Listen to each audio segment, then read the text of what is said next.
अस्सलाम वालेकुम। बर्स और बहक का नुस्खा बताता हूँ। अल्लाह करीम शिफा देता है, रहम करता है, हमेशा के लिए बर्स और बहक से निजात मिलती है। बहक और बर्स को ख़त्म करने का नुस्खा ये मैं बताता हूँ। शीतरज, तुर्ब, बजीठ, आकरकरहा और खरदल, ये तमाम आपने 50-50 ग्राम ले लें, 100-100 ग्राम ले लें। आपकी रिक्वायरमेंट है, आपकी मर्ज़ी है, लेकिन लेने आपने बराबर वज़न, हम वज़न, ठीक है। आपने इनको पीसना है। अगर 50-50 ग्राम है तो आपने इसमें 1 लीटर सिरका डालना है, फिर इसको खूब मिक्स करें, ग्राइंड कर लें। ये बहुत बेहतरीन खुशबूदार चीज़ तैयार हो जाएगी।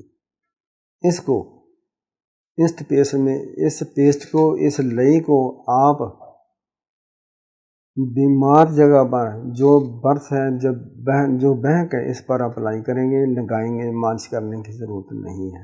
ये आप कम से कम 2 घंटे या 3 घंटे इसको लगा रहने दें। इसको फिर पानी से साफ़ कर लें, अगले रोज़ फिर कर लें। 1 हफ़्ता, 2 हफ़्ता, 3 हफ़्ता, 4 हफ़्ता करेंगे, इंशाअल्लाह इन दोनों अमराज़ से हमेशा के लिए जान छूट जाएगी, खाने की ज़रूरत नहीं होगी। अस्सलाम वालेकुम।